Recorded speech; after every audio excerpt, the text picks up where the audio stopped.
Bonjour tout le monde, je me présente. Je suis Clémence, étudiante en massokinésithérapie. Comme vous l'avez sans doute lu dans le titre, aujourd'hui nous allons aborder ensemble un élément essentiel au bon fonctionnement de notre corps, le muscle. On en compte environ 640 et ils sont composés de milliers de fibres. Le but est d'assurer le mouvement. Prenons l'exemple du bras de Matisse. Pour plier son coude, son biceps doit se contracter. Ces fibres se rapprochent alors à la manière d'un élastique que l'on tirerait pour ramener l'avant-bras.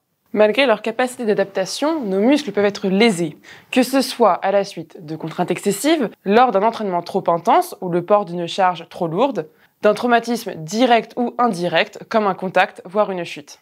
En fonction du degré d'atteinte, nous pouvons classer les lésions par ordre croissant de gravité.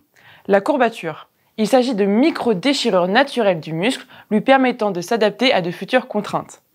La contusion, elle correspond à l'écrasement des fibres. Et enfin, l'élongation, c'est une déchirure des fibres musculaires plus ou moins importante, pouvant aller jusqu'à une rupture musculaire totale. Si cela vous arrive, il vous est donc vivement conseillé de consulter votre médecin. En effet, grâce à l'examen clinique et une échographie, si besoin, votre diagnostic sera posé.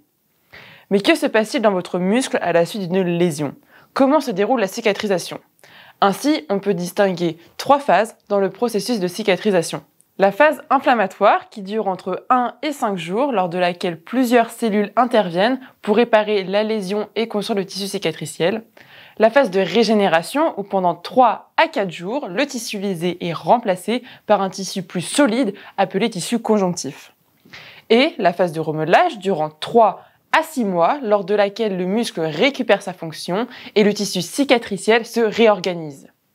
La durée de ces phases diffère en fonction du stade de gravité de la lésion.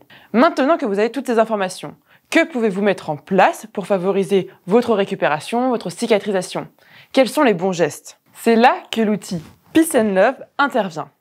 Chacune de ces lettres correspond à un élément du protocole que vous pouvez réaliser selon la phase de cicatrisation de votre lésion.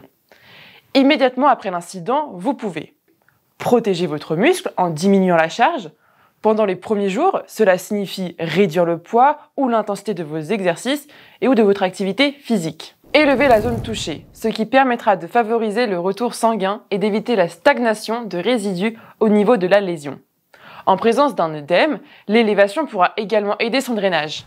Vous pouvez disposer un coussin, comme ceci, pour élever vos jambes. Pour vos bras, vous pouvez en disposer un comme ceci. Vous abstenir de prendre des anti-inflammatoires afin de laisser votre corps réparer le tissu lésé. En effet, en cas de surconsommation, le processus de guérison tissulaire est ralenti. Les actions du médicament peuvent donc être délétères pour la cicatrisation musculaire. Si un gonflement est apparu, vous pouvez comprimer la zone afin de limiter l'œdème à l'aide de vêtements compressifs, par exemple. S'éduquer. Vous le faites déjà très bien en regardant cette vidéo. N'hésitez pas à poser des questions à votre médecin si des doutes ou des interrogations persistent.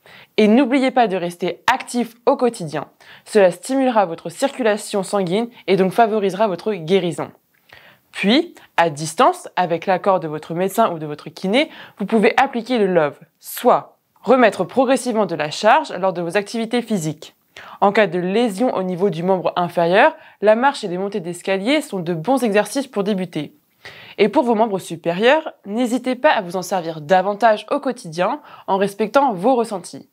L'important est que vous devez respecter vos douleurs et laisser le temps à votre corps de s'adapter afin d'éviter toute récidive lésionnelle.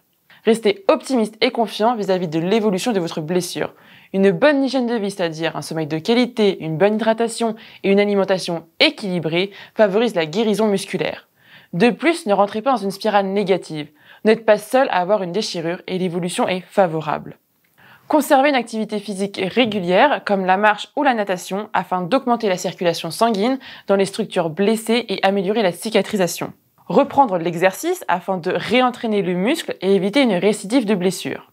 En respectant ces différentes phases de cicatrisation et leurs techniques associées, vous serez alors dans les meilleures conditions pour la reprise progressive de vos activités physiques quotidiennes.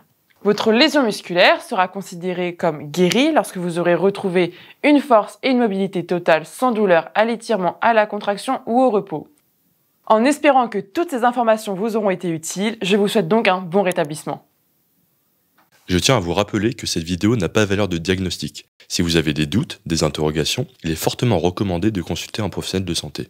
L'objectif est de vous sensibiliser à cette problématique.